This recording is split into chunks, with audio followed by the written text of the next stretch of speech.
Hey, Chapel here. Good to see you for the V-Rising Oakvale update, and today I'm going to be talking about the new weapons. Now, 1.1 introduced 3 weapons, the Twin Blade, Daggers and Claws.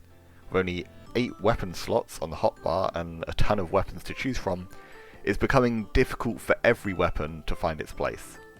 In fact, of the new weapons, Twin Blade's looking like the only one that has a strong enough toolkit for most players to be including it on their hotbar. But that doesn't mean Daggers and Claws are bad, and it feels like these weapons have been designed in a very intentional manner. There's always been a lot of controversy in the community about weapon swaps, how important it is in PvP, and how it gives the game a very intimidating skill floor to get into. Some players love it, but many also hate it. And this is where Daggers and Claws comes in.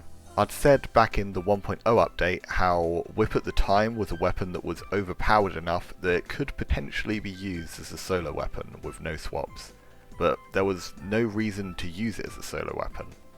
Claws and Daggers, on the other hand, aren't looking anywhere near as strong as Whip was on release. However, there's 2 big differences. First of all, both these weapons have an iframe in their kit, making them less reliant on other weapons for a defensive weapon swap.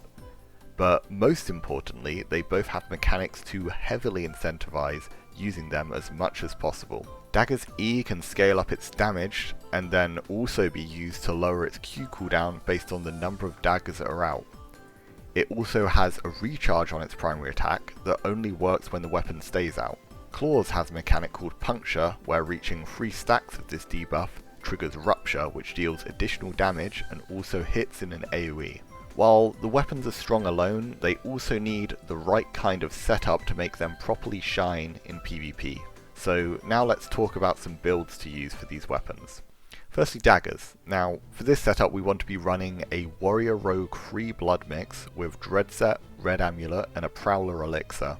Daggers wants to especially max out both physical and weapon skill power, then mostly invest in its mobility, defense or physical crit power. Attack speed doesn't benefit Daggers much because of the weapon recharge, and we don't want crit chance because of the rogue secondary blood giving 100% crit chance after dash, and the build has very low spell power scaling, meaning you don't want any stats there. As for spells, we have Illusion Dash, Cursed, Mistrance and Murk Charge. Not only are these illusion spells great tools for kiting, they also synergize perfectly with the artifact daggers Wraith Blades, which gain more Q damage based on the number of Phantasm stacks that are given by your illusion spells. Illusion Dash has a lot of juking potential with the recast, Curse can provide knockbacks or slows from its jewels, and is a constant threat of extra damage. Mistrance gives you a ton of mobility along with Q resets if you find the jewel for it. Finally, Merciless Charge is a powerful ult that can lead to big damage from Dagger E or a fully stacked primary attack.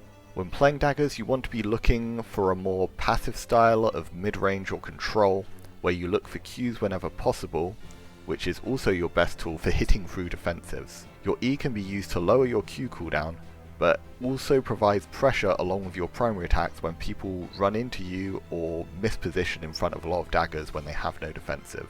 While daggers are great on their own, if you want to optimize your play with an extra swap, then pistols is a great choice to have another iframe if needed.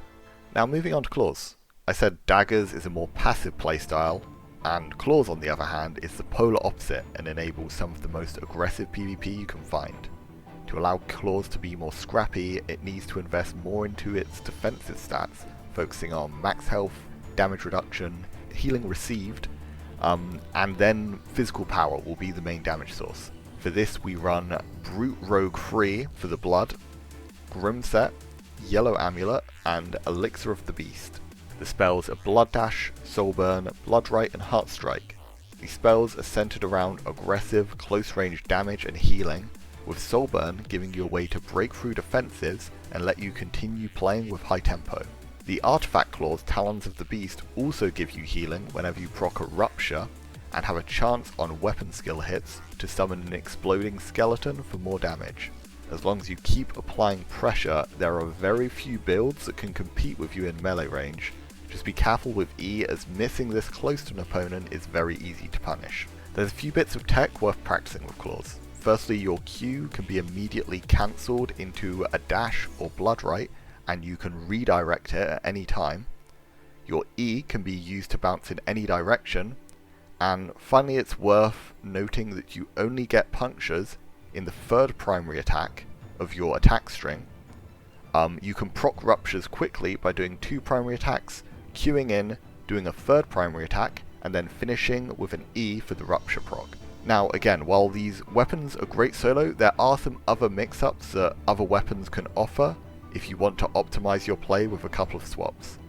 Most notably, either Artifact Speary or Swordy is great for approaching with claws at long range. Greatsword Q can sometimes be used as a mix-up for a longer range approach, and finally Slasher Q can be used for an extra iframe. Alright, that's everything from me today. I'll have more V-Rising guides out very soon, so subscribe if you want to see those, but in the meantime, enjoy the new patch and have a good day. See ya.